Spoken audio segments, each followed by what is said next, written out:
Balu duty నుండి వస్తూ మీనా కోసం ఒక పార్సల్ అయితే తీసుకొస్తాడు. ఇంట్లోకి రావడంతోనే మీనా మీనా ఎక్కడున్నావు అని అరుస్తూ హాల్లో కూర్చున్న సత్యంని చూసి, నానా ఏంటి అంత డల్గా కూర్చున్నావు? ఎప్పుడు నలిగిపోని ఇస్త్రీ షర్ట్లా కలకల్లాడుతుండే నీ మొహం ఏంటి ఈరోజు డల్గా ఉంది? కొంపదీసి అమ్మతో ఫైటింగ్ చేసావా ఏంటి అని చెప్పేసి అలా బాలు అంటాడు. వెంటనే సత్యం ఉండి అదేం లేదు కానీ మీనా గదిలో ఉంది వెళ్ళు అని చెప్పి అంటాడు.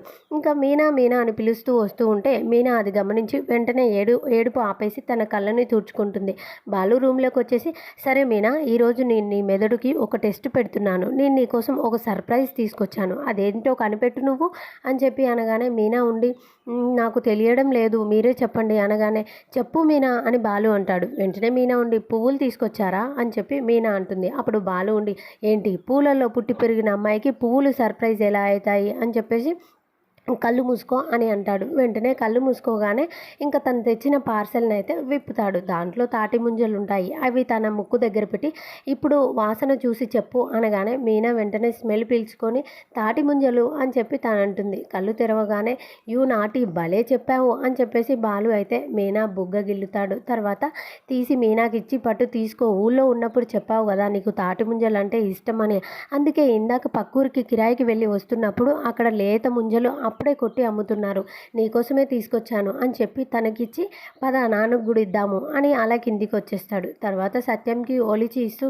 నాన్న లేత ముంజలు మంచివి, తినండి అని చెప్పేసి అలా తనకి ఇస్తూ ఉంటాడు. ఇంతలోనే అక్కడికి ప్రభావతి కూడా వచ్చేస్తుంది. బాలు మీనాని గమనించి ఇలా అంటాడు. మీనా ఏంటి నీ కళ్ళు ఏంటి ఎర్రగా అయ్యాయి, బాగా ఏడ్చినట్టు కనిపిస్తుంది, ఏం జరిగింది అని మీనాని అడుగుతాడు. ప్రభావతి ఏమో కంగారు పడుతూ మనసులో ఇలా అనుకుంటుంది, ఏంటి వీడికి ఉన్నట్టుండి ఈ పిల్ల మీద ఇంత ప్రేమ పెరిగిపోయింది, ఇప్పుడు నేను తిట్టానని చెప్తుందా ఏంటి ఈ పిల్ల అని తనేమో కంగారు పడుతూ ఉంటుంది.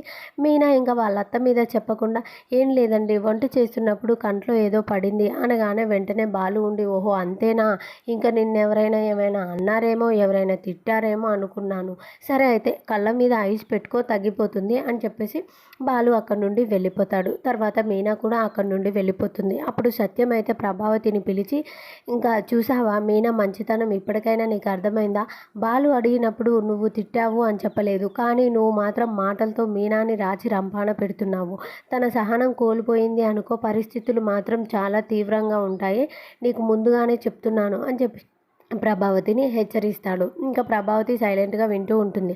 తర్వాత సత్యం మళ్ళీ మీనా దగ్గరికి వెళ్ళి, అమ్మ మీనా, మీ అత్తయ్య అన్న మాటల్ని పట్టించుకొని నువ్వు అసలు బాధపడకు, ఇలా డల్గా ఉండొద్దు ఇంట్లో, నువ్వు సంతోషంగా ఉంటేనే ఈ ఇల్లు కలగా ఉంటుంది, నీ భర్త నీ మీద ఎంత ప్రేమ చూపిస్తున్నాడో నీకు అర్థమవుతుందా, ఆ ప్రేమను మాత్రమే గుర్తుపెట్టుకో, నీ మనసులో ఆ ప్రేమను మాత్రమే నింపుకో, అంతేకాని ఇలా మీ అత్త తిట్టిన మాటలు ఆ బాధనంతా నింపుకొని నువ్వు బాధపడొద్దు అని చెప్పేసి అలా సత్యం మీనాకి చెప్తూ ఉంటాడు. ఇంకా మరి ఏం జరుగుతుంది తర్వాతి సీన్లో అనేది నెక్స్ట్ వీడియో చూడండి. ఈ వీడియో నచ్చితే ప్లీజ్ మన ఛానల్ని సబ్స్క్రైబ్ చేసుకోండి.